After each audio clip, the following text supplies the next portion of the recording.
This is obviously a difficult subject in that there's been a lot of conditioning on a futurist view of Jesus coming again in a particular way.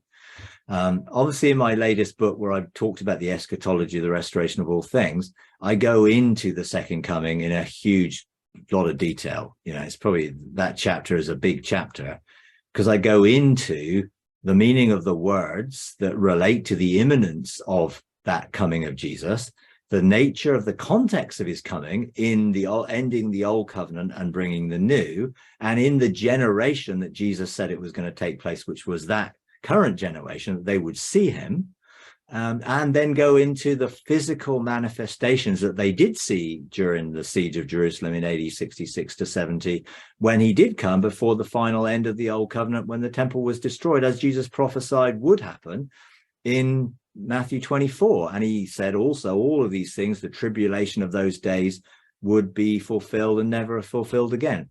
So we've sort of been conditioned into this, well, Jesus is going to come back on earth, because the same teaching about the rapture, about the second coming and the church being taken out of the way, is also a wrong teaching about Zionism, in which then there's two peoples of God. There's an earthly people, the Jews, and there's a heavenly people, Christians. Well, there isn't. There's only one people of God.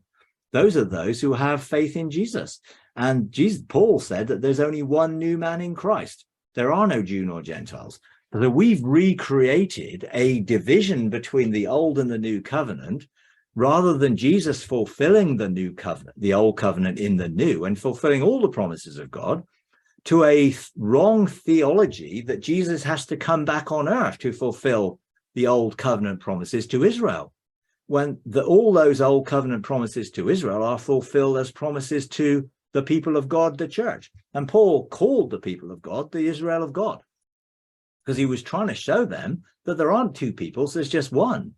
But the wrong teaching about the end times has placed the end times in the future. That wrong teaching primarily came about, you know, through the Brethren movement in the 1820s, and they created three distinct theologies which were based around one idea of dispensationalism.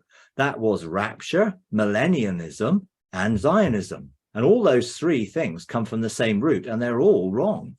You know, they're all actually just religious deceptions, which have led to this whole idea that Jesus is coming back to earth because he's got to go to Jerusalem, because he's got to set up the temple, and he's got to have sacrifices again, because the old covenant needs to be fulfilled. Well, Jesus fulfilled it. The new covenant is written on hearts, not tablets of stone. So it's already fulfilled. Jesus came to finally end the old covenant age by giving them a generation to turn and follow him, to which some did, of course, you know, in their droves. But there were still a lot who didn't, and were still following their old religious process of sacrifices and offerings and everything else, thinking that they could fulfill the law, you know. But Jesus came to end. He fulfilled the law, so we don't have to fulfill it. You know, so the second coming is not a future event. It's already happened, and that's why it was imminent. You know, the book of Revelation, which was where John was talking about what would happen in the end of that generation, it was these things are soon to take place. The word mellow, which is translated in most English versions shall, actually means about to. There's a huge difference. Well, Jesus shall return to Jesus is about to return, because that puts it in the generation he said he would return.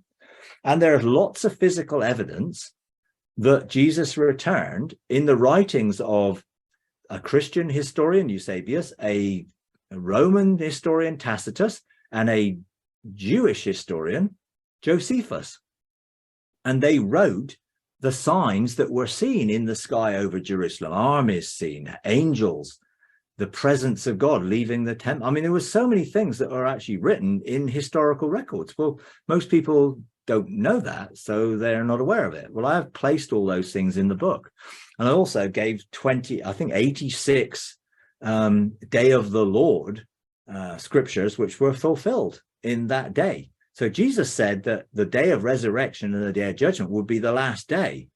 Well, that was the last day of the old covenant, not the last day of the world, because where it talks about the end of the world, it isn't. It's the end of the age. The word is eon, where we get our word eon from, enios, which is age. Nothing to do with world.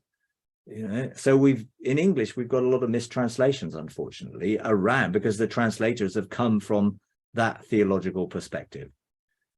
If you enjoy these videos, would you please take a moment to like, comment, and subscribe? It really does help. Thank you very much.